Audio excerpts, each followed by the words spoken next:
আজকে পাইছি তোমাকে। আজকে তো তোমাকে ছাড়তেছি না জান। উম্মুয়া, উম্মুয়া, উম্মুয়া। এইভাবে কিছুক্ষণ যাওয়ার পর কে যেন মেঘের উপর পানি ঢেলে দিল।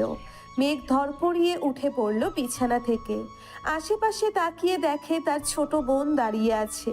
তাকে দেখে বলতে লাগলো, কিরে, তুই আমার গায়ে পানি ঢেলে দিলি কেন? তোকে তো আজকে আমি মেরেই ফেলবো। এমনিতেই শীত পড়েছে, আবার তুই আমার উপর ঠান্ডা পানি ঢেলে দিয়েছিস, তাই না? ঢালবো না তো কি করব? বিছানার দিকে একবার তাকিয়ে দেখো তো, তুমি কি অবস্থা করেছো বিছানাটার। হ্যাঁ, প্রতিদিন একটা একটা করে বালিশ ছেড়ো, আর আম্মু আমাকে দিয়ে পরিষ্কার করায়। সরি রে, আসলে আজকে সেই সুন্দর একটা স্বপ্ন দেখছিলাম। জানিস, মেয়েটা দেখতে পরীর মতো সুন্দর, ঠোঁট দুইটা গোলাপি গোলাপি। উফ, কি জোস লাগছিল জানিস। শরীরের কথা তো বাদ দিলাম, শরীরটা মনে হয় তুলো দিয়ে তৈরি করেছে আল্লাহ। এই শীতে যদি একটা বউ পাইতাম রে বইন, তাহলে তোকে অনেকগুলো চকলেট দিতাম। কথাটা শেষ হতে না হতেই সুফিয়া বেগম বিছানার ঝাড়ু নিয়ে এসে দিল দুইটা বাড়ি মেঘের পিঠে। মেঘ ব্যথায় কোকিয়ে উঠে বলতে লাগলো, আহ আম্মু, আমাকে মারলে কেন? আমি বুঝি ব্যথা পাই না? তরে মারবো না তো আর কারে মারবো? প্রত্যেক দিন তুই একটা না একটা জিনিস নষ্ট করিস। তোকে তো কোনো কিছুই কিনে দিব না এবার। ভেবেছিলাম বিয়ে দিয়ে দিব, কিন্তু তা আর দিব না। আম্মু, বিয়ে দিলে তোমার ছেলের কপালে বউ থাকবে কিনা সন্দেহ আছে। কারণ তোমার ছেলে স্বপ্নের মধ্যে যেই সব করেছে, যদি বউ পায় তাহলে তো গলার টিপে মেরে ফেলবে। তাড়াতাড়ি ফ্রেশ হয়ে কলেজে যা বলতাছি। আর মেঘলা নিচে, তোর বান্ধবী এসে বসে আছে। ফ্রেশ হয়ে তাড়াতাড়ি স্কুল যা, আমি ঘর গোছাচ্ছি। ঠিক আছে আম্মু, যাচ্ছি। মেঘ ফ্রেশ হয়ে কলেজের জন্য রেডি হয়ে চলে আসলো খাবার টেবিলে। মেঘ খেয়াল করে নাই যে মেঘলার বান্ধবী সোফায় বসে বসে টিভি দেখতেছে। মেঘ খাওয়া দাওয়া করে তার বাইক নিয়ে সোজা চলে গেল কলেজ মাঠে। এইদিকে মেঘলাও রেডি হয়ে খাওয়া দাওয়া করে তার বান্ধবীকে নিয়ে বেরিয়ে গেল স্কুলের উদ্দেশ্যে। কিছু দূর যাওয়ার পর মেঘলার বান্ধবী বলতে লাগলো, আচ্ছা মেঘলা, ওইটা কি তোর ভাই ছিল নাকি? আর বলিস না, প্রতিদিন একটা না একটা কিছু করবেই। আজকে কোলবালিশ ছিঁড়ে ফেলেছে। সে নাকি তার স্বপ্নে দেখেছে যে তাকে কোনো এক সুন্দরী মেয়ে এসে লিপকিস করছে। বাহ বাহ, সুন্দর স্বপ্ন তো দেখে তোর ভাই। তাকে বিয়ে করিয়ে দে। আর এক্ষুনি তো বিয়ে করিয়ে দেওয়ার সময়। আশেপাশের লোকেরা দেখিস না শীতের সময় বেশি বিয়ে করে। তাকে যদি বিয়ে দেই তাহলে মনে হয় না তার বউ এক সপ্তাহ আমাদের বাড়িতে থাকবে। আমাকে যে অত্যাচার করে, আবার তো সেটা তার বউ চুমু দিতে দিতে তাকে মেরেই ফেলবে। যাক, ভালোই হলো। আজকে মুডটা খারাপ ছিল, তোর কথা শুনে মুডটা একদম ঠিক হয়ে গেল। মেঘলা আর আফরিন চলে গেল ক্লাসে। এইদিকে মেঘ তার বন্ধুদের কাছে এসে ব্যাগটা ছুঁড়ে মারলো প্রান্তর বুকে আর বলতে লাগলো, জীবনটা মনে হয় স্বপ্ন দেখে দেখেই পার করে দিতে হবে। বিয়ের বয়স তো হয়েছে, আমার আম্মু আব্বু বিয়ে দেয় না কেন আমাকে বলতো? তোকে আবার বিয়ে দিবে তোর আম্মু আব্বু? তুই প্রতিদিন যা শোনাস আমাদের, আমার মতো মনে হয় না তুই এক সপ্তাহ ঘরে বউ রাখতে পারবি। তোর এই অত্যাচারে তোর বউ এমনিতেই পালিয়ে যাবে। আরে ইমতিয়াজ, শোন আমার কথা। হুম, বল। আগে দেখ না মেঘ কি স্বপ্ন দেখেছে, এরপর না হয় তাকে সুন্দরী মেয়ের ঠিকানা দিব। হুম, ঠিক বলেছিস ইমতিয়াজ। মেক শুরু কর তোর প্রতিদিন রুটিন। তাহলে শোন, কি দেখেছি আজকে। আজকে সেই সুন্দর একটা স্বপ্ন দেখেছি। জানিস, মেয়েটা দেখতে পরীর মতো সুন্দর, ঠোঁট দুইটা গোলাপি গোলাপি। উফ, কি জোস লাগছিল জানিস। কোমরটা কি বলবো, নায়িকা অপসরীর মতো সুন্দর কোমর। আর কি কি দেখেছিস বল বল, ডাব দেখিস নাই? দোষ শালা, এত দিকে খেয়াল ছিল নাকি আমার? আমি তো শুধু মেয়েটার ঠোঁটে কিস করছিলাম। যেই তার জামাটা খুলতে যাবে অমনি শেষ। বাকিটা আমি বলে দেই। তোর বোন মেঘলা এক বালতি পানি তোর উপরে ঢেলে দিয়েছে, তাই না? একদম ঠিক বলেছিস, কিন্তু আমার বোন যে আমার উপর পানি ঢাললো, এটা তুই জানলি কি করে? স্বাভাবিক বিষয়। তুই যদি নিজেই খাওয়ার সময় আমাদের ফোন দিয়ে এটা বল দিস, তাহলে কি আমরা জানবো না? আমি ফোন দিয়েছিলাম নাকি তোদের? হুম, দিয়েছিলি। এখন তবে একটা সুন্দরী মেয়ের ঠিকানা দেই। আজকেই এই কলেজে ভর্তি হয়েছে। তুই যাকে নিয়ে প্রতিদিন সুন্দর স্বপ্ন দেখিস, এটাই হয়তো সেই মেয়ে। তাহলে দেরি করতেছিস, করেন এখনই দে, আমি তাড়াতাড়ি গিয়ে প্রপোজ করে আসি, পরে না হয় চুমু দিব লাইনে আসলে। ওই যে একটা মেয়ে দেখতেছিস না, একা দাঁড়িয়ে আছে বোরকা পরে, ওইটাই তো সুন্দরী পরী। তাড়াতাড়ি যা গিয়ে প্রপোজ করে দে, তা না হলে কিন্তু পরে দেখিস পাখি উড়াল দিবে। এখনই যাইতেছি, তোরা ভিডিও করে রাখ। ইমতিয়াজ তার ব্যাগ থেকে একটা ফুল বের করে দিল মেঘকে। এইদিকে মেঘ ফুলটা হাতে নিয়ে স্টাইল করে হাঁটতে হাঁটতে চলে গেল ওই মেয়েটার কাছে। আশেপাশে তাকিয়ে দেখে কেউ নেই, তাই মেঘ হাঁটু গেড়ে বসে প্রপোজ করতে লাগলো। আমি জানি না তুমি কোন রাজ্যের রাজকুমারী, আমি জানি না তোমার পরিচয়। আমি তোমাকে প্রতিদিন স্বপ্নে দেখি, তোমার ঠোঁটে কিস করি। তুমি কি হবে আমার রাজ্যের রাজকুমারী? তুমি কি হবে আমার মনের রাজকন্যা? আমি তোমাকে সুখে রাখবো। I love you. এটা বলে মেঘ চোখ খুলতেই দেখতে পেল একটা মহিলা বোরখা পরে দাঁড়িয়ে আছে এই জায়গায়। মহিলাটা মেঘের হাত থেকে ফুলটা নিয়ে বলতে লাগলো, আমি হব তোমার রাজ্যের রাজকুমারী। তুমি আমাকে ছেড়ে যেও না প্রিয়। আমি যে তোমার অপেক্ষা ছিলাম এতদিন। I love you too baby. Megh এটা দেখে তো দিল দৌড়। এক দৌড়ে চলে আসলো তার বন্ধুদের কাছে। মেঘ আসতেই সবাই হাসাহাসি করতে লাগলো। ইমন, তোর প্ল্যানটা তো সেই ছিল রে। মেঘের অবস্থা দেখার মতো হয়েছে। শালারা, তোদের তো আজকে আমি মেরেই ফেলবো।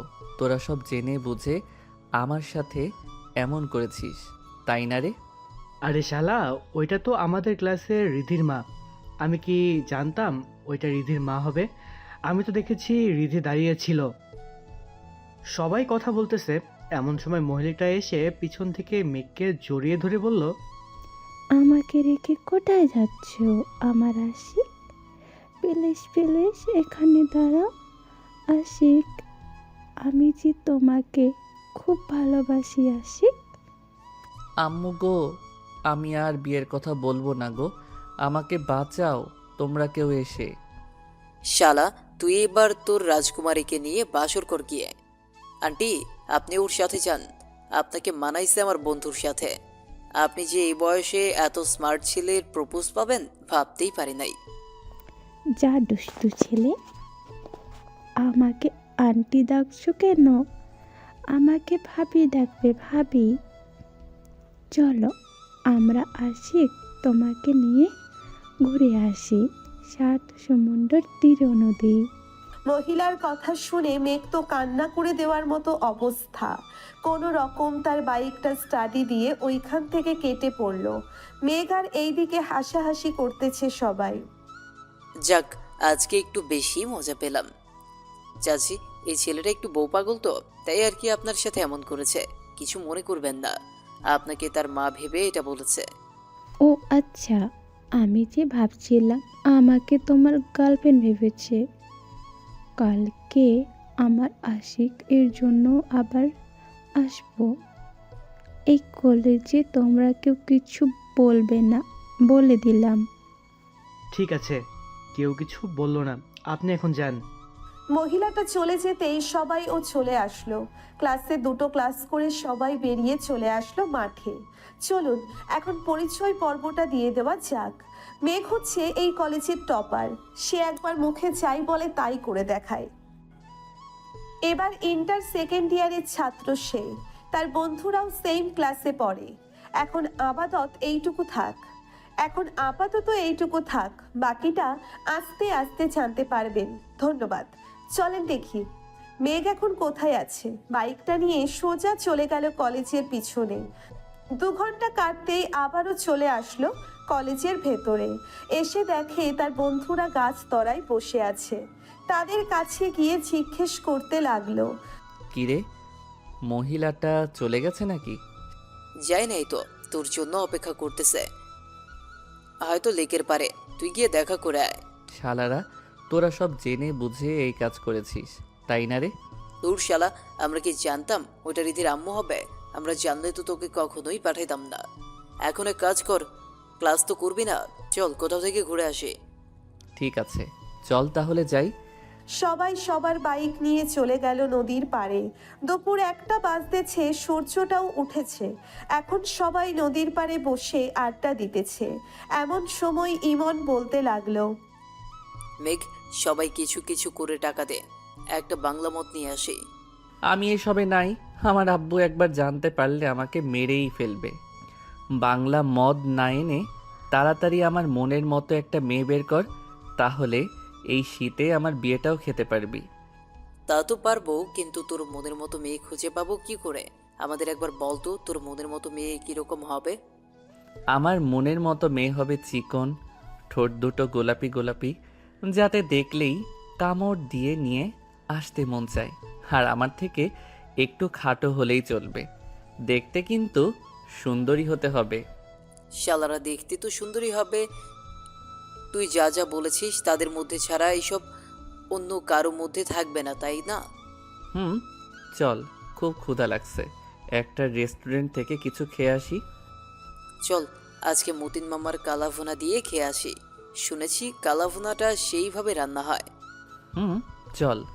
সবাই চলে গেল মতিন রহমানের দোকানে। গরুর মাংসের কালো ভুনা দিয়ে সবাই খাবার খেয়ে চলে আসলো বাড়িতে। সন্ধ্যা 7টা, সবাই বসে আছে চায়ের দোকানে। চা খাওয়া শেষ। মেঘ সবার কাছ থেকে বিদায় নিয়ে চলে আসলো বাড়িতে। রাত 9টায় খাবার টেবিলে বসে আছে মেঘ। এমন সময় তার আব্বু এসে টেবিলে বসতে বসতে বলতে লাগলো, কিরে মেঘ, এইসব কি শুনতেছি? তুই নাকি প্রতিদিন একটা করে বালিশ ছিঁড়ে ফেলে দিস, এটা কি সত্যি কথা নাকি? আরে না আব্বু, আমি তোমার ছেলে, আমি কি এসব করতে পারি বলো? সব মিথ্যা কথা বলতেছে আম্মু আর আপু। হয়েছে, আর কিছু বলতে হবে না। তোর স্বভাব চরিত্র আমার ভালো করেই জানা আছে। এখন যা বলি শোন, কালকে আমার অফিসে যাবি। আমি নতুন প্রজেক্টের কাজ ধরেছি, ওইটাতে আমাকে হেল্প করবি। যদি ঠিক মতো করতে পারিস তাহলে তোর বিয়ে নিয়ে চিন্তা করবো আমি। ঠিক আছে আব্বু, আমি রাজি আছি। তোমার আগেই আমি অফিসে পৌঁছে যাব। মেঘ খাওয়া দাওয়া শেষ করে তাড়াতাড়ি ঘুমিয়ে গেল। এইদিকে সাইফুল চৌধুরী মেঘলাকে উদ্দেশ্য করে বলতে লাগলো, মেঘলা আফরিন তো তোর বান্ধবী, তাই না? তাকে আমার বেশ পছন্দ হয়েছে। আমি তার বাবা মায়ের সাথে কথা বলতে চাই। আব্বু, আমরা তো মাত্র 10-এ পড়ি। এখনই যদি ভাইয়ার সাথে আফরিনের বিয়ে দিয়ে দাও, তাহলে আফরিনের স্বপ্নটা পূর্ণই হবে না। সে চায় একজন বিজনেস ওমেন হতে। তা হতে পারবে, সমস্যা নেই। মেঘের সাথে থেকে সব কিছু শিখে যাবে, পরে না হয় আমার কাছে থেকে টাকা নিয়ে নিজে একটা অফিস তৈরি করবে। সকালে আফরিন আসবে, তুমি কথা বলে নিও। আর ভাইয়া যা করে, আফরিন থাকবে নাকি থাকবে না তার শিওর নেই। বিয়ে দিয়ে দিলেই তো সব ঠিক হয়ে যাবে।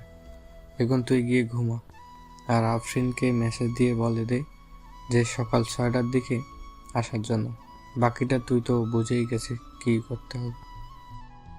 আব্বু, বুঝে গেছি, আর কিছু বলতে হবে না। এখন তাহলে যাই আমি। মেঘলা চলে গেল তার রুমে। বিছানায় শুয়ে শুয়ে তার বান্ধবীকে মেসেজ করতে লাগলো, বান্ধবী, তোর স্বপ্নটা হয়তো পূর্ণ হতে যাচ্ছে। তুই না আমার ভাইকে পছন্দ করিস। আব্বু বলেছে সকাল 6টায় এসে যা করার করতে। আর ভাইয়া যাতে না বুঝতে পারে এটা তুই করেছিস। একদম চিন্তা করিস না, তোর ভাইকে এমন টাইট দিব বাপের জন্মেও আর এমন করবে না। এখন ঘুমাই রে, সকালে উঠতে হবে। ফজরের সময় আমাকে ফোন দিস, উঠে নামাজ পড়বো। ঠিক আছে, এখন ঘুমা তাহলে তুই। আফরিন ঘুমিয়ে গেল। ভোর 5টায় আফরিনের ফোনের অ্যালার্মের শব্দে ঘুম ভেঙে গেল তার। উঠে ফ্রেশ হয়ে নামাজ আদায় করে হাঁটতে হাঁটতে চলে গেল মেঘলাদের বাড়িতে। কলিং বেল দিতেই মেঘলা এসে দরজা খুলে দিল। কি রে, তাড়াতাড়ি চলে আসলি নাকি?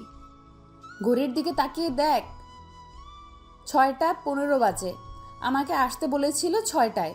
চল এখন তোর ভাইয়ের কাছে, দেখি আজকে কি স্বপ্ন দেখতেছে। হুম হুম, চল তাড়াতাড়ি বালিশ ছিঁড়ে ফেলার আগেই কিছু একটা করতে হবে। চল। দুইজন চলে গেল মেঘের রুমে। গিয়ে দেখে মেঘ বিড়বিড় করে কি যেন বলতেছে। চলুন শুনে আসি কি বলতেছে মেঘ। জান, এমন করো কেন? একটা লিপ কিস করো না। তোমার ওই গোলাপি ঠোঁটের একবার লিপ কিস করতে পারলেই হবে। মেঘলা, তুই তোর রুমে যা, আমি তোর ভাইকে দেখতেছি। আমি দেখতে চাই তুই কি করিস আমার ভাইয়ার সাথে। আমি চুপচাপ দাঁড়িয়ে থাকবো এইখানে, কোনো কথা বলবো না। ঠিক আছে, চুপচাপ দাঁড়িয়ে থাক। আফরিন তার ঠোঁট জোড়া মেঘের ঠোঁটের সাথে চেপে ধরতেই মেঘ আফরিনের ঠোঁটে কামড় দিয়ে ধরল। এইদিকে মেঘ আফরিনকে জড়িয়ে ধরে তার বুকের সাথে চেপে ধরে লিপ কিস করতেছে। এটা দেখে মেঘলার চোখ দুইটা রসগোল্লার মতো বড় হয়ে গেল। বেশ কিছুক্ষণ লিপ কিস করার পর আফরিন মেঘের বুকের উপর থেকে উঠে আস্তে আস্তে নেমে আসলো এই দিকে। মেঘ খুশি হয়ে বলতে লাগলো, ইস, এই রকম যদি প্রতিদিন লিপ কিস করিস তাহলে তো জান আমার আর বালিশ ছিঁড়তে হতো না। এখনই চলে যাবে কিনা জান? কি হলো, কথা বলতেছো না কেন? মেঘ ঘুমের মধ্যেই এসব বলতেছে। এইদিকে আফরিন আর মেঘলা তো হাসতে হাসতে শেষ। মেঘলা, আমি এখন বাসায় যাই রে। তোর ভাইকে উঠিয়ে কাজে পাঠা। আর যা যা বলবে আমাকে সব বলবি কিন্তু। ঠিক আছে, সব বলবো। এখন চল তোকে দিয়ে আসি বাহিরে। চল। মেঘলা আর আফরিন চলে গেল নিচে। এইদিকে মেঘ ঘুম থেকে উঠে দেখে আজকে সে একটা বালিশও ছিঁড়ে নাই। তাই খুশি মনে চলে গেল ওয়াশরুমে। আয়নার সামনে দাঁড়াতেই দেখতে পেল যে তার ঠোঁটে লিপস্টিক লাগানো। শুধু ঠোঁটের না, গালে কপালে সব জায়গায় লিপকিসের দাগ। এটা দেখে মেঘ বলতে লাগলো, তাহলে কি আমার সেই অপসরই সত্যি এসেছিল আমার রুমে? ইয়াহু, আমার স্বপ্ন পূরণ হয়েছে। আজকে সবাইকে ট্রিট দিতে হবে। এটা ভেবে মেঘ ফ্রেশ হয়ে তাড়াতাড়ি রেডি হয়ে চলে গেল নিচে। গিয়ে দেখে তার বাবা মা এবং বোন খাবার টেবিলে বসে আছে। মেঘকে দেখে মেঘলা বলতে লাগলো, কি ভাইয়া, আজকে তো দেখি তুমি অনেক খুশি। রাতে কি অপসরি এসেছিল নাকি? রে, আজকে সত্যি অপসরি এসেছিল। আমাকে লিপ কিস করেছে, ঠোঁটে মুখে গালে সব জায়গায় কিস করেছে। আমি আজকে অনেক খুশি। মেঘলা তার ভাইয়ের হাতে চিমটি কেটে বলতে লাগলো, ভাইয়া, আম্মু আব্বু আছে কিন্তু এখানে। আরে আমার রুমে আম্মু আব্বু আসবে কোথায় থেকে? মজা করতেছিস তাই না রে? মেঘ একবার চারিপাশ ঘুরে দেখে যে সে ড্রয়িং রুমে খাবার টেবিলে বসে আছে। এটা দেখে সে তার মাথায় গাঁটটা মেরে বলতে লাগলো, আব্বু আম্মু, আমি অফিসে গেলাম, আস্তে আস্তে রাত হবে। আরে মেঘ, খাবার খেয়ে যা না। না আম্মু, এখন খাবো না, আমার পেট ভরা আছে। এই বলে মেঘ চলে গেল অফিসে। এইদিকে মেঘলা সবার সাথে খাওয়া দাওয়া করে স্কুলের জন্যে রেডি হয়ে চলে গেল। 3 রাস্তার মোড়ে গিয়ে দেখে আফরিন দাঁড়িয়ে আছে। ভালোই হলো, আমি ভাবছিলাম তোদের বাসায় যাব তোকে নিয়ে। এখন দেখি তুই এসে গেছিস। চল, এখন দেরি হয়ে গেছে এমনিতেই। দুইজন চলে গেল কলেজে। গিয়ে দেখে স্যার ক্লাসে ঢুকে পড়েছে। দুইজন স্যারের কাছে অনুমতি নিয়ে ক্লাসে প্রবেশ করলো। এইদিকে মেঘ অফিসে প্রবেশ করে দেখতে পেল সবাই সবার মতো কাজ করতেছে। তাই মেঘ সোজা চলে গেল তার বাবার কেবিনে। বসে বসে কিছু ফাইল দেখতেছিল। এমন সময় অফিসের ম্যানেজার আসলো আর বলতে লাগলো, স্যার, আমাদের অফিসে আজকে নতুন একটা প্রজেক্ট ডিল হবে প্রায় 200 কোটি টাকার উপরে। যদি এই ডিলটা ফাইনাল হয়ে তাহলে আমাদের অফিস আরও বড় হবে এবং দেশের বাইরেও এই অফিসটা নিয়ে আলোচনা করা হবে। তাই ভালোভাবে প্রেজেন্টেশন করতে হবে। এই নিন ফাইলটা, আপনি একবার দেখে নিন। ঠিক আছে, আপনি যান, আমি ফাইলটা দেখে নিতেছি। ম্যানেজার চলে গেল। এইদিকে মেঘ ফাইলটা বের করে প্রজেক্টটা দেখতে লাগলো সবকিছু ঠিকঠাক আছে নাকি। সবকিছু ঠিকঠাক থাকলে ফাইলটা টেবিলে রেখে অফিসারটা ঘুরে ঘুরে দেখতে লাগলো।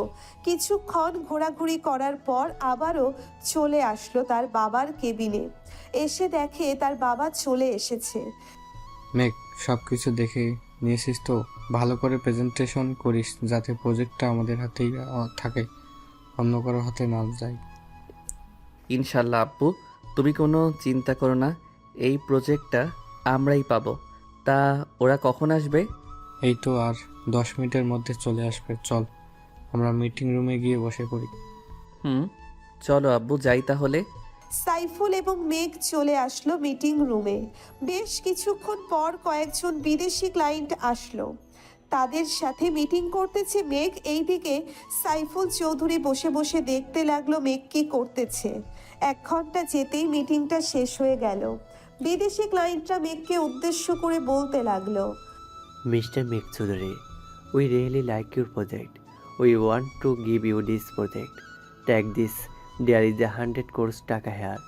We will give the remaining 100 crores taka after the work is completed. The deal is final. Deal is final. ওরা চলে গেল। এইদিকে পুরো অফিসে মিষ্টিমুখ করাতে লাগলো সাইফুল চৌধুরী, কারণ আজকে এই কর্মচারীদের কারণেই সে 200 কোটি টাকার প্রজেক্টটা পেয়েছে। আব্বু, এখন তার কাজ নেই, আমি না হয় বাড়িতে চলে যাই। বাড়িতে যাইতে হবে না। প্রজেক্টের কাজটা কিভাবে করবে তুই একটু বুঝিয়ে দিয়ে যা সবাইকে, তাহলে ওরা কাজ শুরু করে দেবে। আব্বু, আজকে কাজ করার কোনো প্রয়োজন নেই, তাদেরকে ছুটি দিয়ে দাও। কালকে থেকে কাজ না হয় শুরু হবে। ঠিক আছে, তাহলে তুই যা। আমিও তাদের সাথে একটু আলোচনা করে ছুটি দিতেছি। আর এইখানে 1 লক্ষ টাকা আছে, তোর যা ইচ্ছা কর, কিছুই বলবো না। ধন্যবাদ আব্বু তোমাকে। মেঘ তার বাইক নিয়ে চলে আসলো কলেজে। এখনো কলেজ ছুটি দেয় নাই, তাই কদম গাছের নিচে বসে আছে মেঘ। এমন সময় কালকের মহিলাটা আবার আসলো মেঘের কাছে। মেঘের কাঁধে মাথাটা রেখে বলতে লাগলো, আমার সোনা, আমার ময়না পাখি, কালকে আমাকে রেখে তুমি কোথায় পালিয়ে গিয়েছিলে? চলো না, তোমাকে নিয়ে রেস্টুরেন্টে যাই। আরে বইন, তুই আমার পিছু করা ছেড়ে দে। আমি ভুল করে তোকে প্রপোজ করে ফেলেছি, আমি তোর পায়ে পড়তেছি, তুই আমাকে ছেড়ে দে। মেঘ মহিলাটার পা ধরে মাপ চাইতেছে। এটা দেখে রিধি মেঘের কাছে এসে বলতে লাগলো, আরে মেঘ, তুমি আমার মায়ের কাছে মাপ চাইতেছো কেন? আম্মু মেঘ কি কিছু করেছে তোমাকে যে সে মাপ চাইতেছে? না রে রিধিমে, একটু মাপ চাচ্ছে না। আমি আসার সময় মাঠে পড়ে গিয়েছিলাম, মেঘ আমাকে এনে এখানে বসিয়েছে আর দেখছে আমার পায়ে কিছু হয়েছে কি না। ধন্যবাদ মেঘ, আমার মাকে দেখে রাখার জন্য। আম্মু চলো বাড়িতে চলে যাই, আর হয়তো ক্লাস হবে না। তুই গাড়িটা বের কর, আমি মেঘের সাথে কথা বলে আসছি। ঠিক আছে আম্মু। রিনি চলে যেতেই মহিলাটা মেঘকে উদ্দেশ্য করে বলতে লাগলো, আমার জান পাখি, রাগ করছো? আমার ওলে রাগ করে না, ওইটা তো আমার মেয়ে। তুমি তো আমাকে ভালোবাসো, তাই না জান পাখি? তোমার মেয়েকেও একটু ভাবে ভালোবাসো। এখন যাও, আবার দেখা হবে কালকে। মহিলাটা চলে গেল। এইদিকে মেঘ রাগে সাপের মতো ফোঁসফোঁস করতেছে আর বলতেছে, শালার বন্ধু বান্ধব পাইছি, এখন তো তারাও দেখি আমাকে বাস দেয়। দিতে থাক, আমি আমার অপসরীকে পেয়ে গেছি, আজকে আমাকে কিসও করেছে, আমি এতেই খুশি। শালা, তোকে তোর অপসরি কিস করে নাই, তোকে কিস করেছে ইঁদুর। শালারা, সত্যি আজকে আমার অপসরী কিস করেছে আমাকে, তা না হলে আমি কি আর এইখানে থাকি? চল, আজকে ট্রিট দিব। আজকে আমাদের বলবি না তোর অপসরি কি করেছে তোর সাথে? হুম, বলবো তো, আগে রেস্টুরেন্টে চল, এরপর না হয় আমি সব বলবো তোকে। আজকে 2টা সুখবর আছে। তাহলে তো যেতেই হয়, তবে বিল কি তুই আমাদের হাতে ধরিয়ে দিবি নাকি আবার? না, যে আজকে আব্বু আমাকে 1 লক্ষ টাকা দিয়েছে, এই দেখ, বলেছে যা ইচ্ছা তাই করার জন্য। তোকে একটা ভালো কাজ দিই, করতে পারবি তুই? ভালো কাজ আবার করতে পারবো না কেন? বল, কি করতে হবে?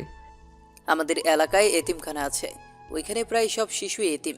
তুই একটা গরু কিনে আন, 60 থেকে 70 হাজার দিয়ে ভালো একটা গরু আনা যাবে। বাকি যে টাকা থাকবে ওইটা আর আমরা কিছু দিয়ে না হয় এতিম বাচ্চাদের বিরিয়ানি করে খাওয়াবো। এখন তো শীত, তাদের জন্য না হয় একটা বড় বেড বানিয়ে নিয়ে আসি, কি বলিস তোরা? তা ঠিক বলেছিস, আগে চল গরু কিনে আনি। আমরা তো সবসময় ভালো ভালো খাবার খাই, একদিন না হয় তাদেরকে খাওয়ালাম। চল তাহলে বাইকগুলো যার যার বাড়িতে রেখে আসি। বাড়িতে রাখতে হবে না, বাজারের এক সাইডে পার্কে রাখলেই চলবে। চল এখন যাই। সবাই বাইক নিয়ে চলে গেল বাজারে। বড় দেখে একটা গরু কিনে নিল 90,000 টাকা দিয়ে। গরুটা হাঁটতে হাঁটতে নিয়ে চলে আসলো মেঘদের বাসায়। গরুটা হাঁটাতে হাঁটাতে নিয়ে চলে আসলো মেঘদের বাসায়। তাদের বাড়িতে গরু দেখে তার মা বলতে লাগলো, কি যে মেঘ, তুই কি এখন গরু লালন পালন করবি নাকি? না আম্মু, এটা এতিমখানার জন্য নিয়ে এসেছি। আজকে বড় একটা প্রজেক্ট পেয়েছি আব্বু, তাই আমাকে 1 লক্ষ টাকা দিয়েছিল। ওইটা দিয়েই আর কি ভাবতেছি এতিমখানার শিশুদের বিরিয়ানি করে খাওয়াবো। ভালো করেছিস, আমি না হয় কিছু টাকা দিব নে, ওই টাকাগুলো দিয়ে না হয় বাচ্চাদের জন্য কিছু কিনে আনিস। ঠিক আছে আম্মু, আমি এখন বাজারে যাব। আজকে রাতের মধ্যেই সব কিছু রেডি করে ফেলবো। ঠিক আছে, যা, আমিও কিছু খাবার দিয়ে দেই গরুটাকে।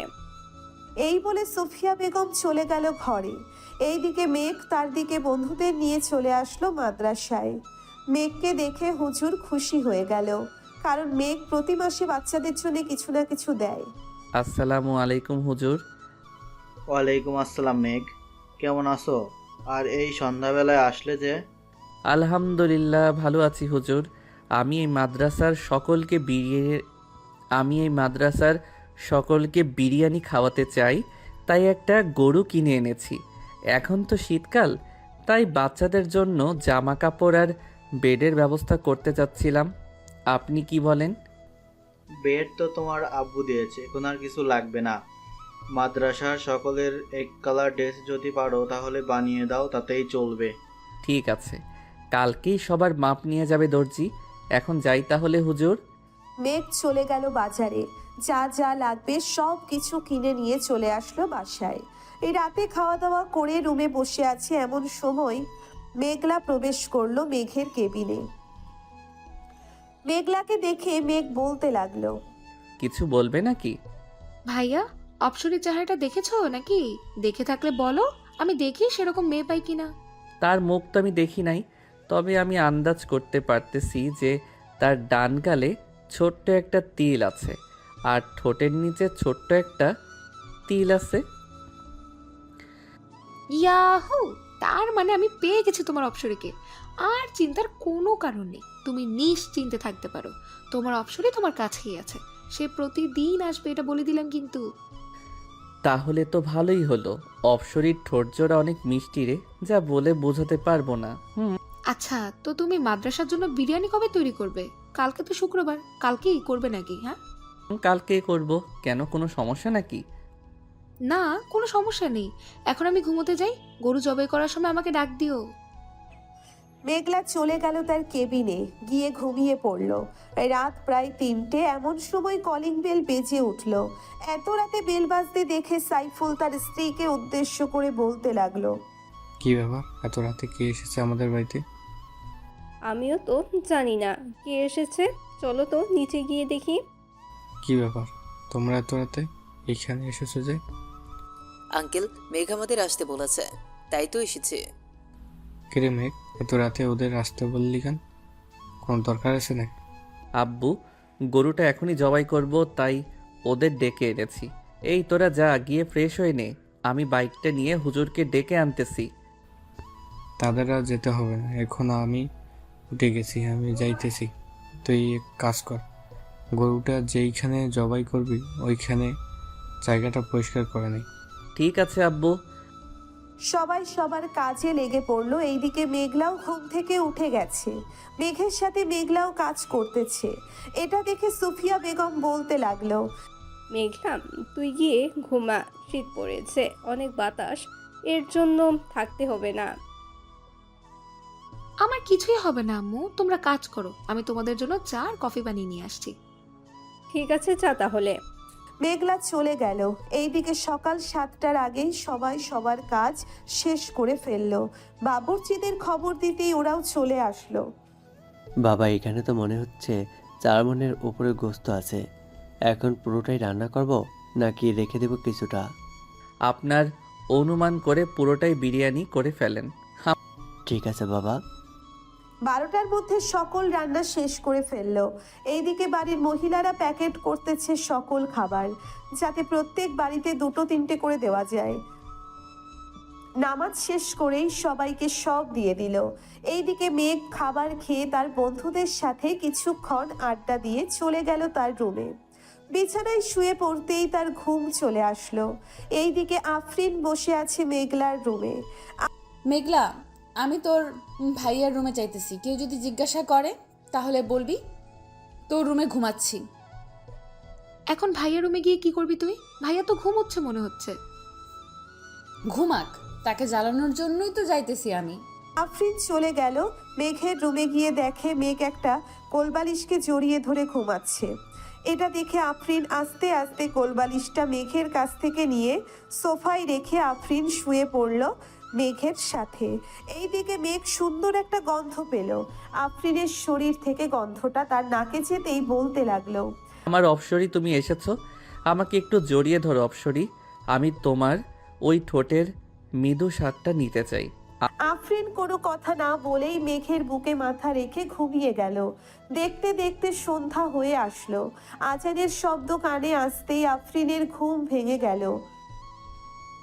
মেঘের বুকের উপর থেকে উঠে আস্তে আস্তে রুম থেকে বের হয়ে চলে গেল মেঘলার রুমে। গিয়ে দেখে মেঘলা নামাজে দাঁড়িয়ে গেছে। এটা দেখে আফরিনও ফ্রেশ হয়ে অজু করে মেঘলার সাথে নামাজ আদায় করে নিল। রাতে সবাই খাবার টেবিলে খাবার খাচ্ছে।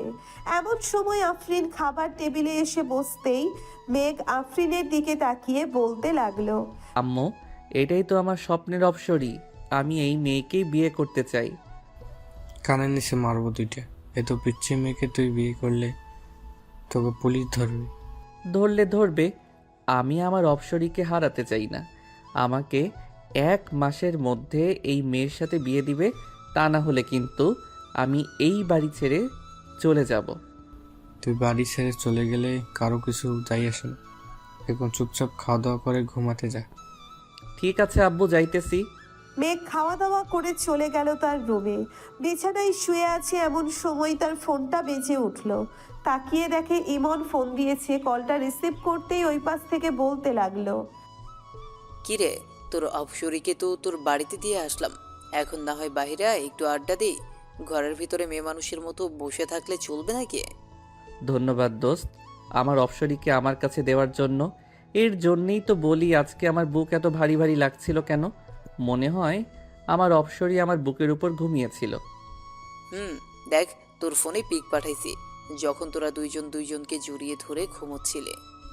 শালারা, তোর আর ভালো হলি না, এইটাও পিক তুলতে হলো তোদের। আমরা তো আগে থেকেই ভালো ছিলাম, তুই আবার কোন ভালোর কথা বলছিস? থাক, তোরা আসতেছি আমি। মেঘ ফোনটা কেটে দিয়ে নিচে চলে আসলো। বাইকের চাবিটা নিয়ে সোজা চলে গেল 3 রাস্তার মোড়ে, কারণ ওইখানেই সবাই আড্ডা দেয়। মেঘ যেতেই ইমতিয়াজ বলতে লাগলো, ঘরে বউ পাইয়া আমাদের ভুলে গেছিস তাই না রে? আরে সালা, আমি তো এখনো বিয়েই করতে পারি নাই তাকে, আর তুই বলেছিস যে বউ পাইয়া তোদের ভুলে গেছি। আর একটা কথা, আমি তো আমার অপসরিকে দেখি নাই, তোরা দেখেছিস নাকি? আমরা দেখব কিভাবে, আমরা তো খুঁজে বের করে তোকে দিয়ে দিছি, তুই দেখে নিস তোর অপসরিকে। এখন চা খাওয়া আমাদের। সবাই চা খেয়ে রাত 10টা পর্যন্ত আড্ডা দিয়ে চলে আসলো বাসায়। এইদিকে আফরিন বসে আছে মেঘলার রুমে। দুইজনে বসে বসে তাদের স্কুলে যে লেখাগুলো দিয়েছে সেই লেখাগুলো লিখতেছে। এটা দেখে মেঘ চলে গেল মেঘলার রুমে। গিয়ে দেখে তার অপসরি মাথায় ওড়না দিয়ে লিখতেছে, কিন্তু তার মুখ দেখা যাচ্ছে না চুলের জন্য। এটা দেখে মেঘ বলতে লাগলো, এই যে মিস অপসরি, চুলগুলো একটু সরান তো, দেখি আপনাকে মন ভরে। ভাইয়া আর একবার যদি ডিস্টার্ব করো তাহলে কিন্তু আমি আম্মুকে ডাক দিতে বাধ্য হব। আর ডাকতে হবে না, আমি চলে যাইতেছি। মিস অপসরি, লেখা শেষ হলে আমার রুমে আইসেন, দুইজন বসে গল্প করব। আম্মু! আরে যাইতেছি তো, এইভাবে ডাকতে হবে নাকি? থাক। তাড়াতাড়ি তোর রুমে যা, না হলে কিন্তু তোর অপসরীকে আবার তার বাড়িতে পাঠিয়ে দিব, তখন আর দেখতে পারবি না। পাঠানোর দরকার নেই, আমি আসবো না এই রুমে।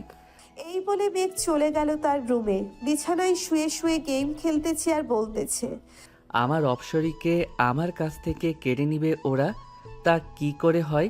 আমি কখনোই হতে দিব না। আমার অপসরীকে আমার করেই ছাড়বো। এই সব বলতেছে মেঘ আর গেম খেলতেছে। রাত প্রায় 3টে। আফরিন মেঘের রুমে এসে দেখে মেঘ এখনো শুয়ে শুয়ে ফোন টিপতেছে। মেঘ দরজার দিকে তাকাতেই দেখতে পেল তার অপসরীকে। অপসরী, তুমি এসেছো? ভিতরে আসো। বাহিরে দাঁড়িয়ে আছো কেন? তুমি এত রাত অবধি ফোন টেপো কেন? তাড়াতাড়ি ঘুমাও, না হলে কিন্তু আমি চলে যাব এই বাড়ি থেকে। কোথায় যাইতে হবে না তোমার। অপসরী, তুমি এই বাড়িতেই থাকো, আমি এখনই ঘুমাচ্ছি। এই তো লক্ষ্মী ছেলের মতো কথা বললে তুমি। এখন তাহলে আমি গেলাম মেঘলার রুমে, আমি আবার আসবো একটু পর। যদি এসে দেখি তুমি না ঘুমাইছো তাহলে সকাল হলেই আমি চলে যাব। আফরিন চলে গেল মেঘলার রুমে। এইদিকে মেঘ ফোনটা রেখে ঘুমিয়ে গেল। প্রায় 30 মিনিট পর আফরিন আবার আসলো মেঘের রুমে। এসে দেখে মেঘ ঘুমিয়ে গেছে, তাই আফরিন দেরি না করে মেঘের বুকের উপরে শুয়ে পড়ল। এইদিকে মেঘ তার অপসরীকে জড়িয়ে ধরে বলতে লাগলো, আগে কখনোই এমন হয় নাই অপসরী, তুমি আমার জীবনে আসার পর থেকে সব কিছু পাল্টে গেছে। আমি তোমাকে নিয়ে বেঁচে থাকতে চাই অপসরী, আমি তোমাকে নিয়ে বেঁচে থাকতে চাই। মেঘের মুখে এমন কথা শুনে আফরিন আলতো করে মেঘের ঠোঁট কামড়ে ধরে চুষতে থাকে আর বলতে থাকে, আমিও যে তোমাকে প্রথম দেখাই ভালোবেসে ফেলেছি মেঘ। যেই দিন তোমার বুকে মাথা রেখে ঘুমিয়েছি ওই দিনের পর থেকে আমি একা ঘুমাইতে পারি না, সব সময় মন চায় তোমার বুকেই মাথা রেখে ঘুমাই। আফরিন মনে মনে এইসব বলতেছে আর মেঘের ঠোঁট জোড়া ললিপপের মতো চুষে চুষে খাচ্ছে। বেশ কিছুক্ষণ পর মেঘ ও আফরিনের ঠোঁট জোড়া চুষে খেতে লাগলো। ফজরের আজান কানে ভেসে আসতেই আফরিন মেঘের উপর থেকে উঠে যেতে যাবে, এমন সময় মেঘ আফরিনের হাত ধরে টান দিয়ে আবার বুকের সাথে চেপে ধরলো আর বলতে লাগলো, কোথায় যাচ্ছ এখন? আর একটু শুয়ে থাকো অপসরী। আজান দিতেছে, নামাজ পড়বো, আপনিও উঠে নামাজ পড়ে আসেন। ঠিক আছে যাও, আমিও যাচ্ছি। আফরিন চলে গেল মেঘলার রুমে। গিয়ে দেখে মেঘলা উঠে পড়েছে। ভাইয়ার রুমে গিয়েছিলে নাকি? তোমার ভাইয়ের রুমে গিয়েছিলাম, চলো নামাজ পড়ে নেই দুজন। বেশি কথা না বলে দুইজন নামাজ আদায় করে নিল। সকালে মেঘ খাওয়া দাওয়া করে চলে গেল কলেজে। গিয়ে দেখে তার বন্ধুরা আগে থেকেই বসে আছে। মেঘকে দেখে ইমন বলতে লাগলো, কি রে, কি হয়েছে? তোকে আজকে এত খুশি খুশি লাগতেছে কেন? তোর অপসরী আদর করেছে নাকি? আদর মানে? অনেক আদর করেছে আমার অপসরী আজকে আমাকে। ওর ঠোঁট দুইটা এমনভাবে খাচ্ছিলাম মনে হয় কমলার চিড়ের মতো চুষে চুষে খাচ্ছিলাম। কি রে ইমতিয়াজ, তাহলে তো আমাদেরও লাইন লাগাতে হবে। আমার বন্ধু যখন এসব বলতেছে আমাদের তো লাউস লেগে গেছে। লালুস তো লাগবেই, আমার বউ হচ্ছে সবার থেকে সুন্দরী। এই তোর বউ আবার সবার থেকে সুন্দরী? ওই দেখ আসতেছে, তাড়াতাড়ি পালা গিয়ে, তা না হলে তোকে ধরে ফেলবে। মেঘ পিছনে ফিরতেই দেখতে পেল রিধির আম্মু আসতেছে, তাই মেঘ দৌড়ে চলে গেল ওয়াশরুমে। এইদিকে রিধির আম্মু সবার কাছে এসে বলতে লাগলো, কি ব্যাপার, আমার আশিককে না এইখানে দেখলাম, সে কোথায় গেছে? তাকে একটু ডাকে দাও, আমার আশিককে নিয়ে আমি লন্ডনে যাব ঘুরতে। চাচি, লন্ডনে না গিয়ে কক্সবাজারে চলে যান, ওইখানে আপনাদের কেউ ডিস্টার্ব করবে না। তাই টু যাবা? তোমার বন্ধুকে বের করে দাও, আমার লাল মামনিকে বের করে দাও। কোথায় আমার লাল মামনি? আমার কাছে আসো। এই বলে রিধির আম্মু চলে গেল তার মেয়ের কাছে। এইদিকে মেঘ 3তলা থেকে দেখতেছে গাছের নিচে রিধির আম্মু আছে নাকি। ওনাকে না দেখতে পেয়ে মেঘ নিচে চলে আসলো আর বলল, আমাকে তোরা কোথায় ফাঁসিয়ে দিলি বলতো? এই মহিলাটা তো আমাকে মেরেই ফেলবে। আমার অপসরি যদি জানতে পারে আমি এই মহিলাকে প্রপোজ করেছি, তাহলে তো আমার অপসরি আমার কাছ থেকে দূরে সরে যাবে। এটাই তো ভালো হবে। পরে আমি তোর অপসরীকে নিয়ে আসবো, কি বলিস তোরা? ইমনের কথা শুনে সবাই হাসতে লাগলো। বেশ কিছুক্ষণ এইভাবে হাসাহাসি করলো সবাই। এমন সময় মেঘের ফোনটা বেজে উঠলো। তাকিয়ে দেখে তাদের অফিসের ম্যানেজার ফোন দিয়েছে। মেঘ কলটা রিসিভ করতেই ওই পাশ থেকে ম্যানেজার বলতে লাগলো, স্যার, আপনার আব্বু গাড়ি অ্যাক্সিডেন্ট করেছে, আপনি তাড়াতাড়ি চলে আসেন এনকে মেডিকেল হসপিটালে। আমরা ওইখানেই স্যারকে ভর্তি করিয়েছি। ঠিক আছে, আমি এখনই আসতেছি। আর আপনি বাড়িতে জানায়েন না কিন্তু, বাড়িতে জানালে সবাই টেনশন করবে। ঠিক আছে স্যার, আমি জানাবো না। মেঘ ফোনটা কেটে দিয়ে তার সকল বন্ধুদের নিয়ে চলে আসলো। হাসপাতালে এসে দেখে ম্যানেজার অপারেশন থিয়েটারের বাহিরে দাঁড়িয়ে আছে। মেঘকে দেখে ম্যানেজার বলতে লাগলো, স্যারের মাথায় একটু আঘাত পেয়েছে, তাই হাত কিছু কাজ ঢুকে গিয়েছে, এগুলো বের করতেছে ডক্টর। এর বেশি কিছু হয় নাই তো আব্বুর? না, এর বেশি কিছু হয় নাই। পিছন থেকে একটা গাড়ি এসে স্যারের গাড়িতে মেরে দিয়ে চলে গিয়েছে। ইমন, খোঁজ লাগাতো কার গাড়ি ছিল ওইটা। পুলিশ সব কিছু দেখতেছে, কাউকে কোথাও যাইতে হবে না। ঠিক আছে। আর আব্বুর সাথে তো সব সময় আপনি থাকতেন, তাহলে আপনি যান নাই কেন আব্বুর সাথে?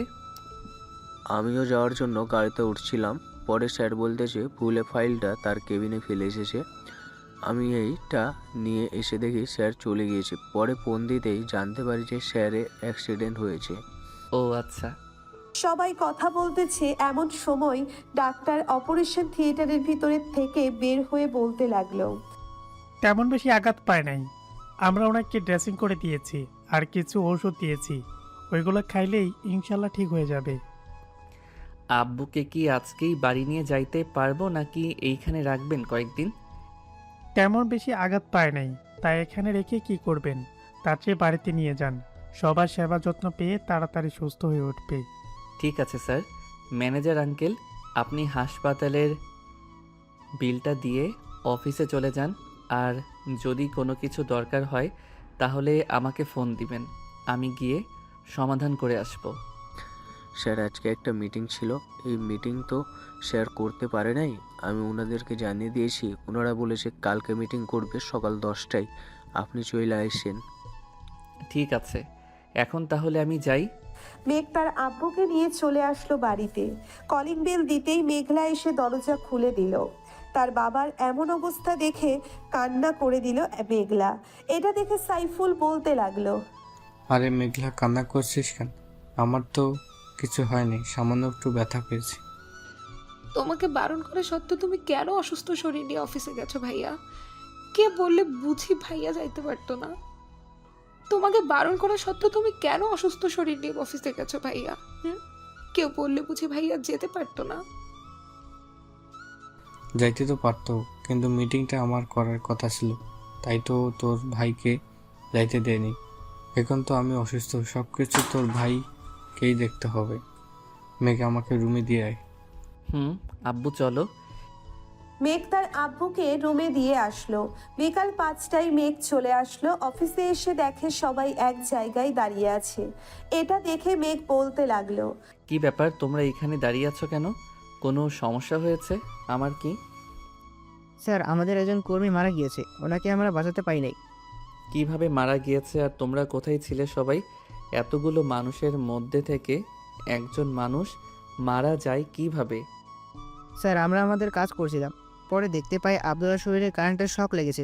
এটা দেখে আমরা সবাই তাকে ছাড়িয়ে অনেকক্ষণ মারার পর যখন ঠিক হচ্ছিল না, তখন আমরা তাকে হাসপাতালে নিয়ে যাই। ওইখানে ডাক্তার বলে যে রোগী মৃত। এখন ওনার পরিবার চলবে কি করে? আমাদের অফিসে কেন আছে? আমরা তার পরিবার চালাবো। তার বাড়িতে কে কে আছে কেউ জানলে আমাকে বলো। স্যার, ওনার বাড়িতে একটা ছেলে আছে, 18 বছরের মতো হবে। আর ওনার লাশ কি করব আমরা এখন? কিছু করতে হবে না, তার লাশ আমি নিয়ে যাব তাদের বাড়িতে। তোমরা সবাই আবার কাজ শুরু করো। আমি আব্বুর সাথে কথা বলতেছি, দেখি আব্বু কি বলে। ঠিক আছে স্যার, আপনি কথা বলেন, আমরা কাজ করি তাহলে। সবাই কাজ করতেছে। মেঘ তার বাবার সাথে কথা বলে ব্যাংক থেকে 3 লক্ষ টাকা তুলে নিয়ে চলে গেল ওই লোকটার বাড়িতে। লোকটার পুরো পরিবার কান্না করতেছে। এটা দেখে মেঘের চোখেও পানি চলে আসলো। টাকাগুলো লোকটার স্ত্রীর হাতে দিয়ে তাকে বলতে লাগলো, এইটা আমাদের অফিসের কার্ড, আপনার ছেলেকে কালকে অফিসে পাঠাবেন, ওর চাকরি হয়ে যাবে। ঠিক আছে স্যার, আর এই টাকাগুলো নিয়ে যান, আমাদের টাকা লাগবে না, আপনার বাবা আমাদেরকে অনেক কিছু দিয়েছে। এই টাকাগুলো আমার বাবাই আপনাদেরকে দিতে বলেছে, তাই তো আমি দিয়েছি। আর আপনার ছেলেকে কালকে পাঠিয়ে দিয়েন। এখন আমি যাই তাহলে। মেঘ চলে আসলো বাসায়। রাতে খাওয়া দাওয়া করে বসে আছে, এমন সময় আফরিন তার পাশে বসলো। আফরিনকে দেখে হা হয়ে গেল মেঘ।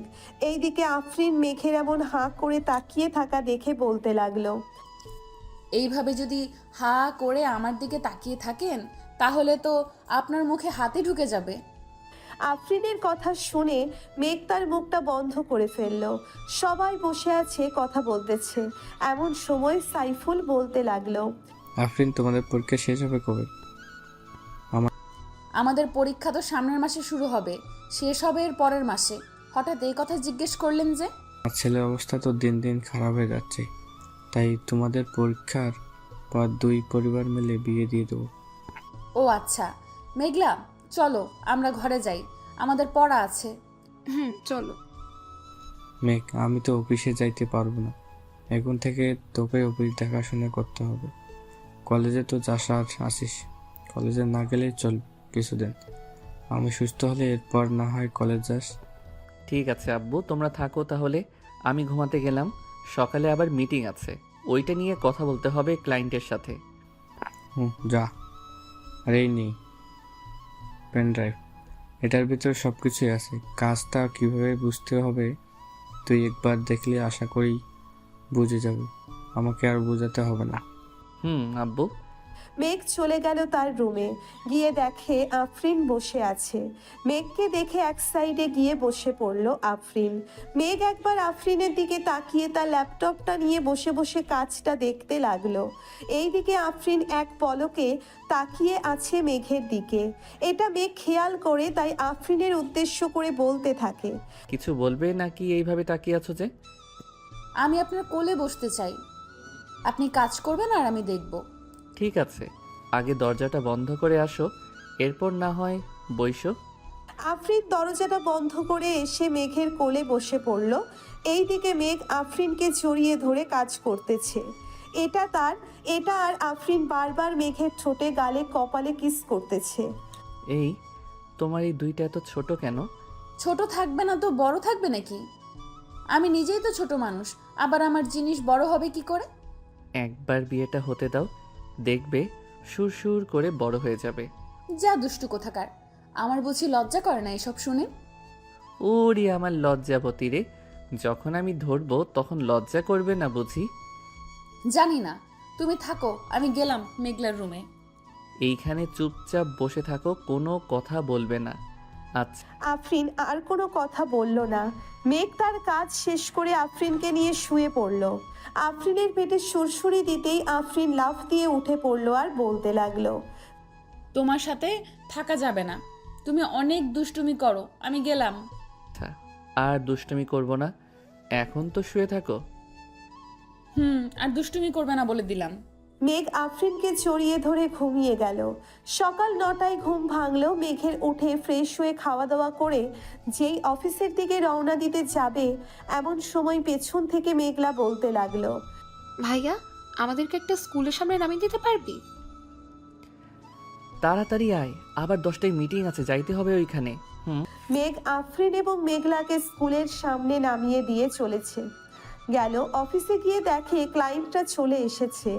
মেঘ তার পেন ড্রাইভটা বের করে বোঝাতে লাগলো প্রজেক্টটা কিভাবে কি করতে হবে।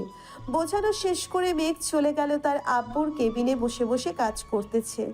এমন সময় দারোয়ান এসে বলতে লাগলো, স্যার, রহিমের ছেলে এসেছে। আপনি নাকি বলেছে তাকে আসার জন্য এখানে? পাঠিয়ে দাও তাকে, আমি কথা বলে নিতেছি তার সাথে। ঠিক আছে স্যার। মেঘ বসে বসে ল্যাপটপে কাজ করতেছে। এমন সময় রহিমের ছেলে কেবিনে প্রবেশ করলো।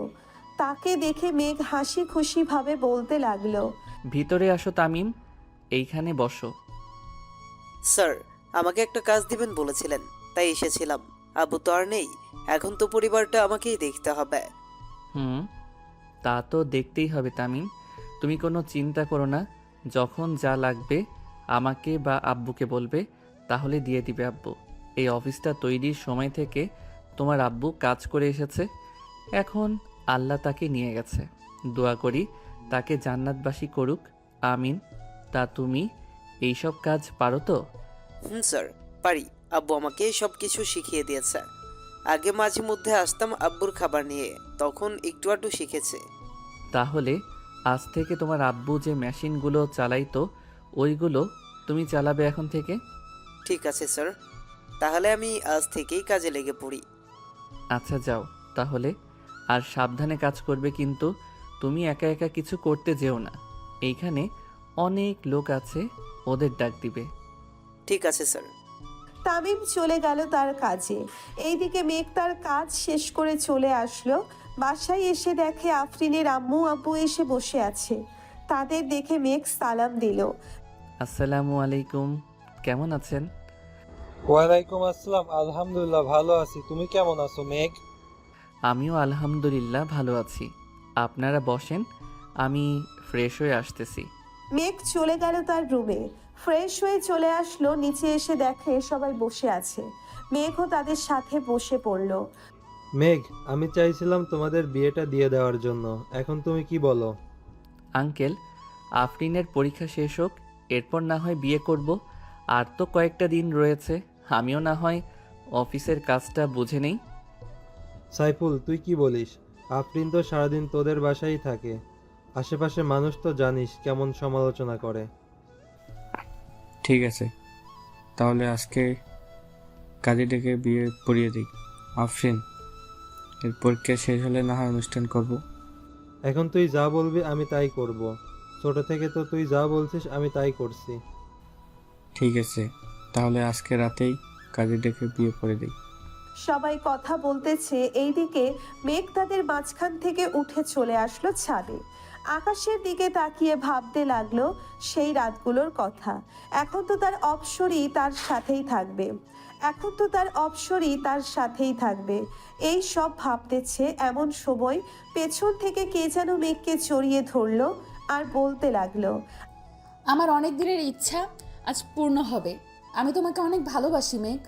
আফরিনকে পেছন থেকে টেনে এনে মেঘের সামনে দাঁড় করিয়ে বলতে লাগলো, আমিও তোমাকে ভালোবাসি, কিন্তু এখন বিয়ে করলে তোমাকে নিয়ে বাহিরে ঘুরতে গেলে তো মেয়েরা আমার দিকে তাকাবে না। তাই ভাবতেছি আরও কয়েক বছর পর বিয়ে করব। কি বললি কুত্তা? আমাকে রেখে অন্য মেয়েদের সাথে টাঙ্কি মারিস? আজকে দেখ তোর কি অবস্থা করি। শুধু রাতটা হতে দে, এখন কিছু করলাম না, সকালে তুই হাঁটতে পারবি না এমন অবস্থা করব। আমাকে ভয় দেখিয়ে কোনো লাভ নেই, আমি তোমার মতো পিচ্চি মেয়েকে ভয় পাই না। সো এখন এইখান থেকে যাও। ভয় পাস না তো ঠিক আছে, শুধু দেখ কি করি আমি তোকে রাতের বেলা। এই বলে আফরিন রাগে চলে গেল নিচে। এইদিকে মেঘ তো মহা খুশি তার অপসরীকে রাগিয়ে দিয়ে। রাতে সবাই খাওয়া দাওয়া শেষ করে বসে আছে। এমন সময় কলিং বেলের শব্দ পেল সবাই। আপনারা বসেন, আমি দেখে আসতেছি কে এসেছে। এই বলে আফরিন চলে গেল দরজা খুলতে। দরজাটা খুলতেই দেখতে পেল কাজী সাহেব দাঁড়িয়ে আছে। ওনাকে সালাম দিয়ে ভিতরে নিয়ে আসলো আফরিন। সবাই বসে আছে সোফায়। এমন সময় কাজী বলতে লাগলো, কার কার বিয়ে হবে তাদের আইডি কার্ড বা জন্ম নিবন্ধনটা নিয়ে আসেন।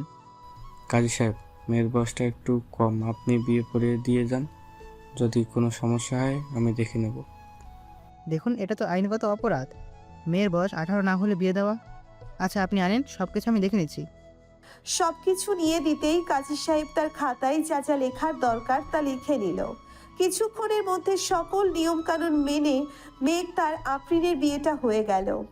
এইদিকে কাজী তার পাওনা টাকা নিয়ে যেতেই সাইফুল বলতে লাগলো, মেঘ, আফরিনকে নিয়ে ঘরে যা, অনেক রাত হয়েছে, আবার কালকে অফিসে যাইতে হবে।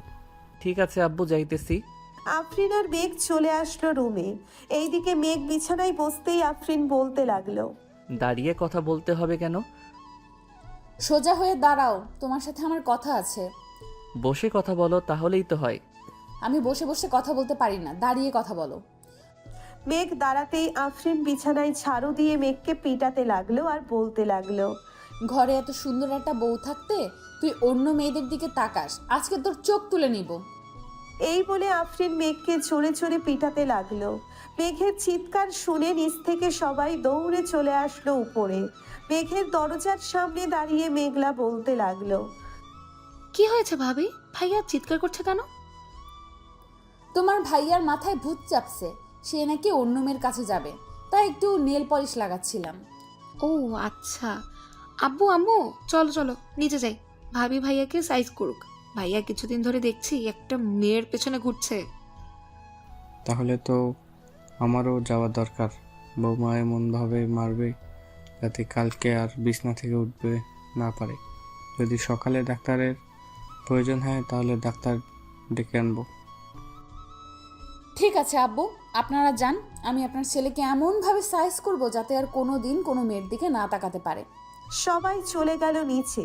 এইদিকে মেঘ চিৎকার করতেছে আর বলতেছে, বউ, আমাকে মাফ করে দাও। আমি আর কখনোই কোনো মেয়ের দিকে তাকানো তো দূরের কথা, তার দিকে চাইবো না। কি বললি তুই কুত্তা? আমার দিকে চাইবি না? তাহলে তোর চোখ রেখে কি করব? তোর চোখটাই তুলে ফেলি। ও মা গো, বাঁচাও গো, ও আল্লাহ গো, আমাকে বাঁচাও এই ডাইনি মেয়ের হাত থেকে। আগে তো শান্ত শিষ্ট ছিল, এখন এটা তো একটা আস্তা ডাইনি হয়ে গেছে। ডাইনি তো আমি, এখন দেখ কি করি তোকে। কিছুক্ষণ মারার পর আফরিন ক্লান্ত হয়ে যায় আর বলতে থাকে, এখন কান ধরে উদ্বাস করবি 1000 বার, আমি সারা রাত শুয়ে শুয়ে দেখব। ও বউ, একটু কম করা যায় না?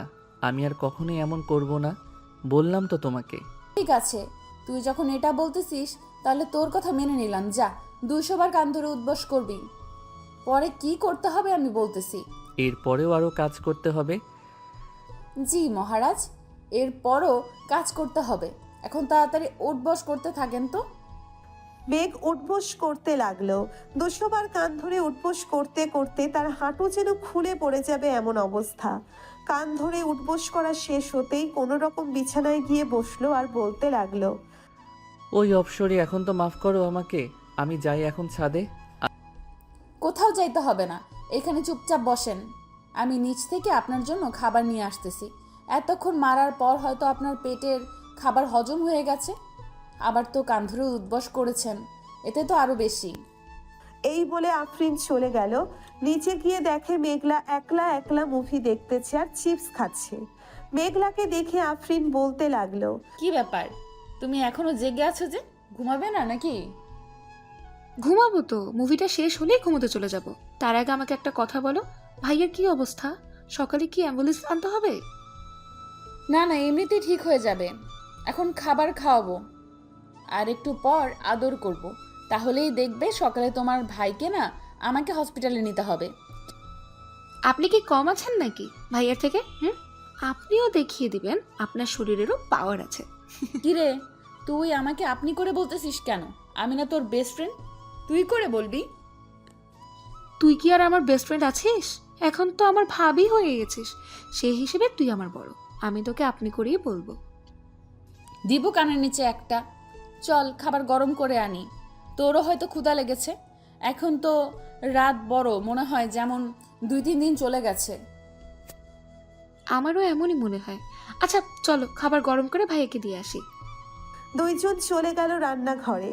খাবার গরম করে মেঘলার জন্য কিছু রেখে বাকিটা নিয়ে চলে গেল মেঘের রুমে। গিয়ে দেখে মেঘ নিজের পা ধরে কান্না করতেছে আর বলতেছে, আল্লাহ গো, আমার কপালটা বুঝি পুড়ে গেল গো। এইটা কি বউ দিলা আমার কপালে? এখন তো আমাকে যখন তখন মারবে, আমি কিছুই করতে পারবো না। একদম ঠিক ধরেছ, আমি তোমাকে যখন তখন মারবো, কিন্তু তুমি আমার কিছুই করতে পারবে না। আমাকে যেমন মারবে তেমন আমিও তোমাকে মারবো। পরে বসে বসে শুধু কান্না করা ছাড়া আর কোনো উপায় নেই তোমার। এই দেখো, আমি এক চুমুকি 1 গ্লাস দুধ খেয়ে নিতে পারি। সো এখন বুঝে নাও আমার শরীরে কত শক্তি আছে। বুঝে গেছি, তোমার শরীরে অনেক শক্তি আছে। এখন আমাকে খাবার দাও, খুব ক্ষুধা লাগছে। মেঘ খাওয়া দাওয়া করে বিছানায় শুয়ে পড়ল। এইদিকে আফরিন থালা বাসনগুলো নিচে রেখে চলে গেল। ওপরে গিয়ে দেখে মেঘ বিছানায় চিৎপটাং শুয়ে আছে। এটা দেখে আফরিন আবার হাতে ঝাড়ু নিতেই মেঘ বিছানা থেকে লাফ দিয়ে সোফায় এসে বসে পড়ল আর বলতে লাগলো, সরি, আর কখনোই বিছানায় শুয়ে থাকবো না। তুমি একাই বিছানায় শুয়ে থাকো। আমি বিছানায় শুয়ে তো থাকবো, কিন্তু আমাকে বাবু গিফট তো করবে তুমি। তাড়াতাড়ি আসো, তা না হলে আবার কিন্তু শুরু করব তোমার উপর অত্যাচার। কিন্তু আমি তোমাকে বাবু গিফট করব কিভাবে? আমি তো এই সবের কিছুই বুঝি না। কি বললি তুই কুত্তা? আসিতেছি।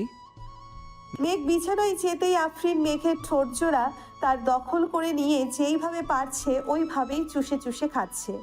এইদিকে মেঘও কম কিসের, আফরিনের 2টা আপেলের মতো টিপতে থাকে আর ঠোঁট চুষতে থাকে।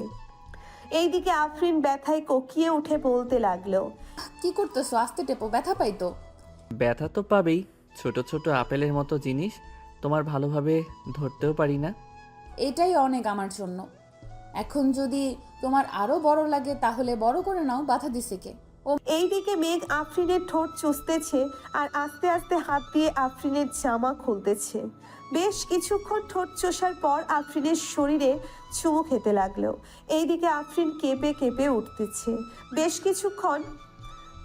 কিছুক্ষণ পর মেঘ তার মেডেল স্টাম্পটা আফরিনের মেইন জায়গায় ঠেকিয়ে দিল। এদিকে আফরিনের চিৎকার দিয়েই অজ্ঞান হয়ে গেল। মাগো, মরে গেলাম গো। এইদিকে মেঘ আফরিনকে ডাকতেছে, কিন্তু আফরিনের কোনো সাড়া শব্দ নেই। তাই মেঘ টেবিলের উপর থেকে পানির গ্লাসটা নিয়ে আফরিনের মুখে পানি ছিটিয়ে দিতেই আফরিনের জ্ঞান ফিরে আসলো আর বলতে লাগলো, এই কুত্তা, এইভাবে কেউ করে নাকি? আমি তো মরেই যেতাম আর একটুর জন্য। এটা তো কিছুই না, এখন দেখবে কি যে করি। এই বলেই মেঘ আফরিনের সাথে টি20 খেলতে লাগলো। কয়েক ঘন্টা খেলার পর মেঘ আফরিনের বুকের উপর শুয়ে পড়লো আর বলতে লাগলো, সরি জান, আমি বুঝতে পারি নাই তুমি যে প্রথমে এত ব্যথা পাবে। আর সরি বলতে হবে না, এখন ওঠো। পুরো বিছানা তো ব্লিডিংয়ে ভরে গেছে, তাড়াতাড়ি পানিতে ভিজিয়ে রাখতে হবে। মেঘ আফরিনের উপর থেকে উঠে চলে গেল ওয়াশরুমে। ফ্রেশ হয়ে বাহিরে এসে দেখে আফরিন এখনো শুয়ে আছে বিছানায়। এটা দেখে মেঘ বলতে লাগলো, কি ব্যাপার, উঠবে না নাকি? এখনো যে বিছানায় শুয়ে আছো। অনেক ব্যথা করতেছে, উঠবো কি করে? তুমি এমনভাবে করেছো যে থাকার বললাম না। আচ্ছা, আমি কিছু একটা করতেছি। এই বলে মেঘ চলে গেল মেঘলার রুমের সামনে। চুপি চুপি মেঘলার রুমে ঢুকে ফোনে লাইট লাগিয়ে দেখতে লাগলো ট্যাবলেটের বক্সটা কোথায়। এইদিকে মেঘলা তো ঘুমাই নাই, এক চোখ মেলে দেখতে লাগলো কে এসেছে। মেঘকে দেখে বুঝে গেল মেঘলা কিছু একটা হয়েছে, তাই মেঘকে উদ্দেশ্য করে মেঘলা বলল, ভাইয়া কি করছো আমার রুমে? মেঘলার গলার স্বর শুনে মেঘ চমকে গেল আর বলতে লাগলো, কই কিছু না তো, এমনি এসেছিলাম। কি হয়েছে বলো আমাকে। না মানে তোর বান্ধবী। হয়েছে, আর কিচ্ছু বলতে হবে না। তুমি এই রুমে ঘুমাও, আমি দেখছি। ঠিক আছে যা, আর যদি দরকার হয় ডাক দিস আমাকে। ঠিক আছে। মেঘলা গিয়ে দেখে আফরিন বিছানায় শুয়ে আছে চুপ করে। আফরিনের কাছে গিয়ে শরীরে হাত দিয়ে দেখতে লাগলো জ্বর এসেছে কিনা। এইদিকে আফরিন মেঘলাকে দেখে বলতে লাগলো, কি ব্যাপার, তুই এত রাতে এইখানে?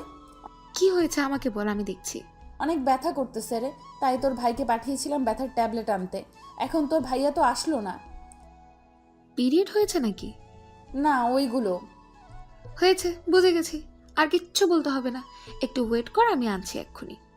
মেঘলা চলে গেল তার রুমে। একটা ব্যথার ট্যাবলেট তার ভাইয়ের হাতে ধরিয়ে দিয়ে বলতে লাগলো, এই নাও, এটা ভাবিকে খাইয়ে দাও, তাহলে ব্যথা কমে যাবে।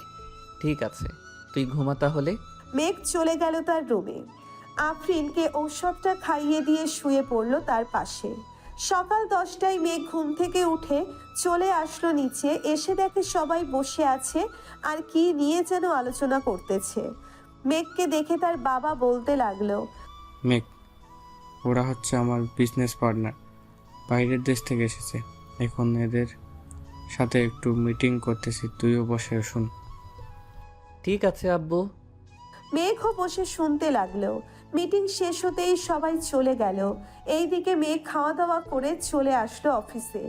দেখতে দেখতে কেটে গেল 2টি মাস।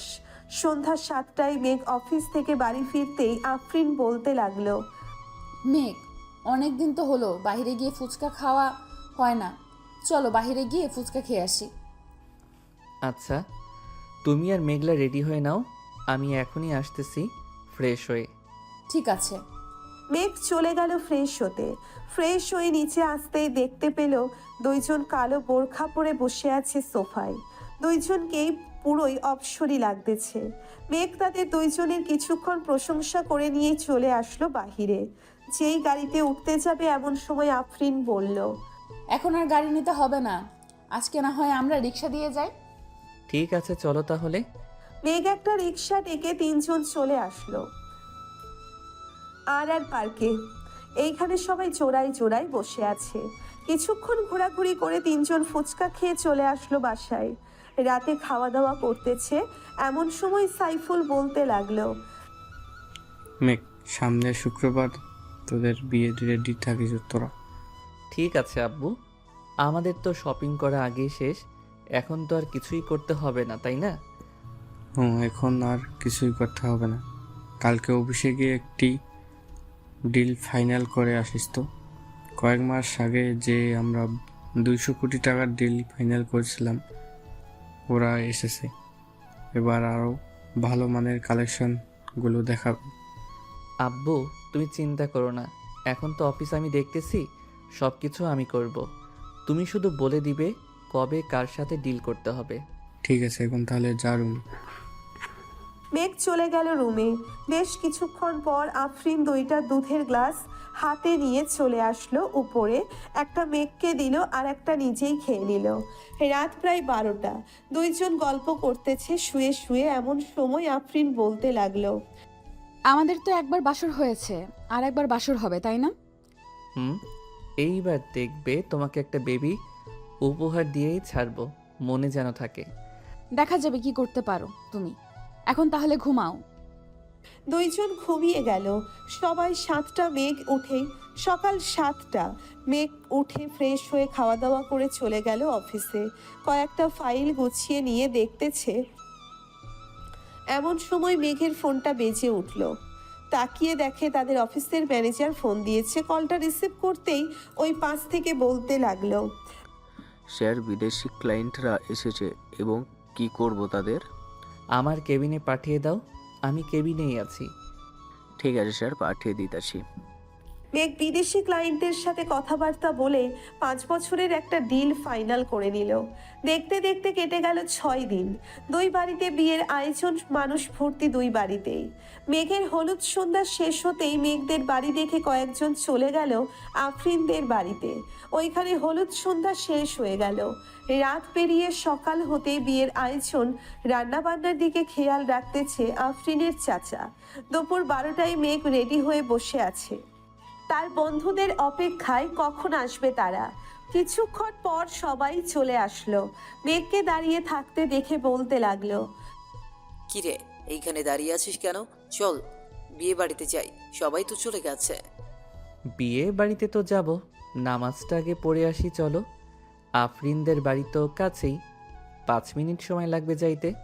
নামাজ পড়ে আইসা এরপর যাইতে পারবো।